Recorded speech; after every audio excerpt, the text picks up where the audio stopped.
Folks, welcome to the last Spotlight session for this year. To cap off what has been a very successful series, I'm joined today by a very special guest, Associate Professor Mark Ritson. Hello.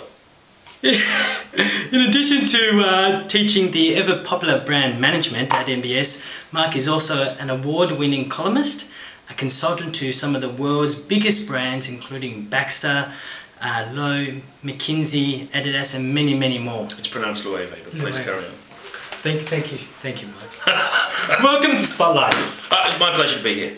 First and foremost, Mark, congratulations on receiving the MBS Teaching Prize. A big honour. I was delighted, and particularly from the part-timers as well. In all honesty, what does the prize mean to you?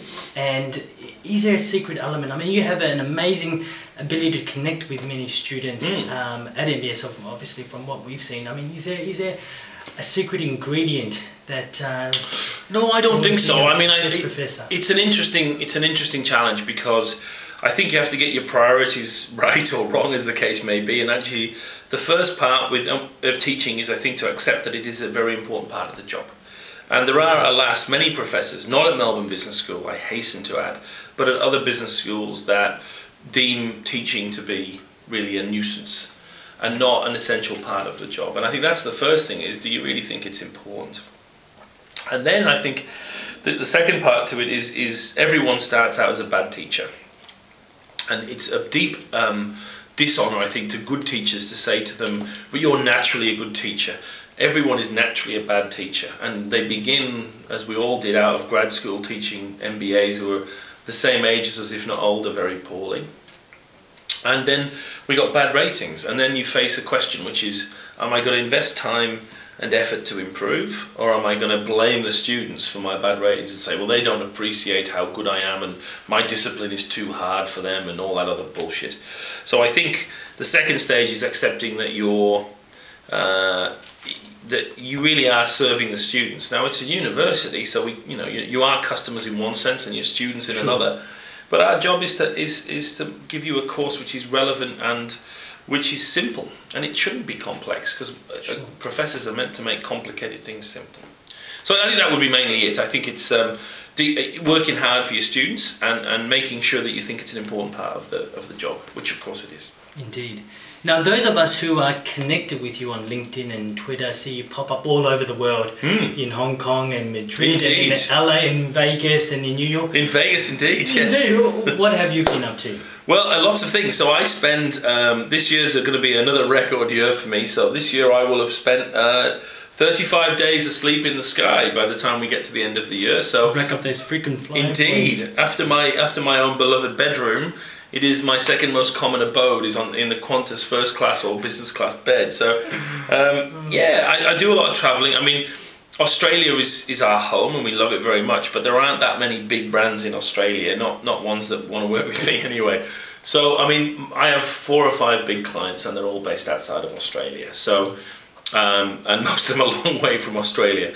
So I've now discovered round the world tickets, and I usually do a round the world trip once a month, which means usually Melbourne to LA and then some work in California for a client there, then LA to New York and work in New York for a client there, then to my home city of London for some work there for LVMH with a few train rides to Paris, back through Singapore, usually with some work in Singapore, and then Singapore back to Melbourne. And I would do that trip now. It's very good value. You can do it first class for $16,500. It's very good value for money. I mean, I don't pay for that, my clients do. But given it's 10 grand to fly business class to LA from Melbourne, for 16 grand I can go first class and go around the world. Sure. So that's what I do. And one of my highlights, so in the last month, I've done some big consulting work for Sephora, the very large perfume retailer, and that was in San Francisco. I've done a major piece of brand revitalization for the CEO of Loewe out in Madrid, which is of course a beautiful city, just before the World Cup started. And I guess my other big project is working bizarrely in Argentina, but for Baxter, which is an American company, on a major rebranding of one of our big drugs called Advent. So they've been the 3 biggest projects so far, and that's probably been the winter here that's been my 3 major projects. Certainly enough to keep you on your toes. Yeah, that would be. I think for those that are interested in career and brand management, the highlights of what we say are: management consulting is a great career path. It's very hard work, and there isn't a lot of time to focus on branding or marketing. Right. We talk a lot about retail as a great opportunity for MBAs. I'm a big fan of retail jobs because I think retailers get their fingers in all the pies, and it's a genuine leadership job and a growth area, I think, where MBAs can have a really good career path and there isn't a lot of competition at the entry level. Okay. For medical, I'm always keen to tell the students with a medical background of any kind to go into medical marketing. It's a great area, it's very well paid and real responsibility from an early stage.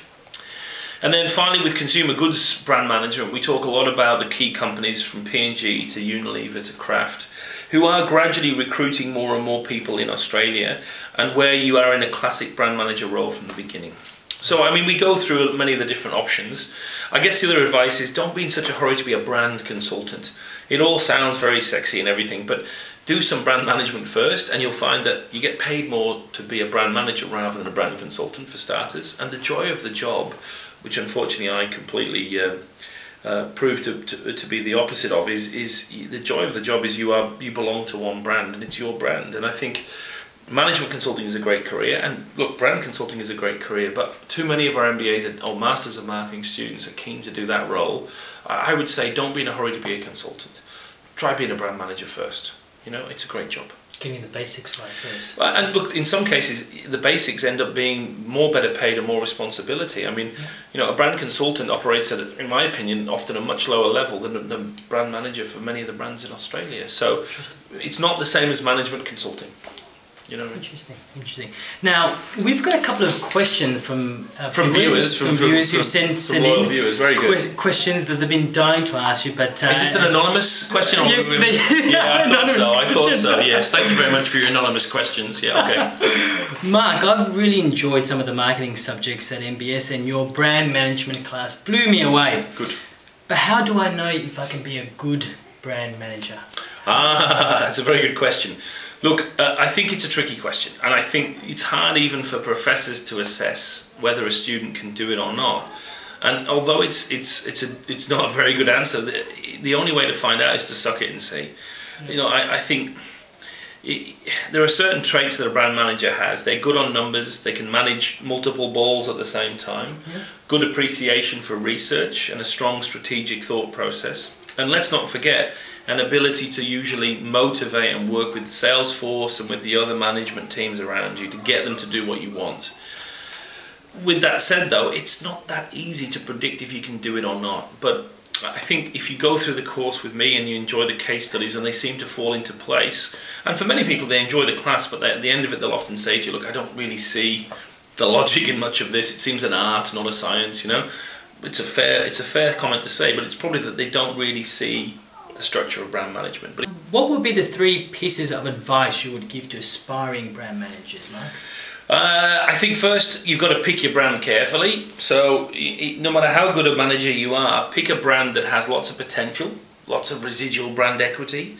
Maybe it's been badly treated in the past, and it wouldn't take that long or that much to fix it. So the first skill for a good brand manager is pick the right brand to manage in the first place, right? Not necessarily the most successful, where there's not much to do, and not necessarily a new brand that's exciting but may not actually have much potential. Go for one that's got potential, right? A badly treated old one, maybe. The second thing I think is it's key to get the positioning done right, and I think getting the positioning right is if you get that worked out, you're more than halfway on the journey. And I think there, you know, the classes we teach on brand positioning are very important. And then maybe the third factor would be giving yourself time. So it's not clear to the students when we talk about this in the class, but I really think it's very important. It's finding a way of somehow creating a vacuum where you've got enough time to do the analysis, get the strategy right, and then deliver the results.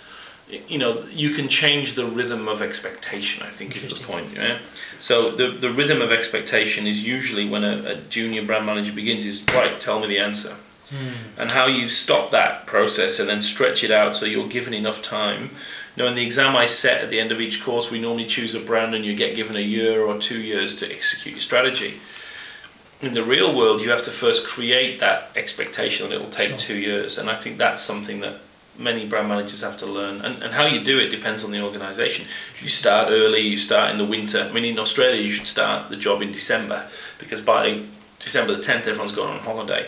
And it'll be February the 15th, realistically, before business gets going again. And in that time period, there's 3 months where you can get the work done. Give yourself some space. Exactly.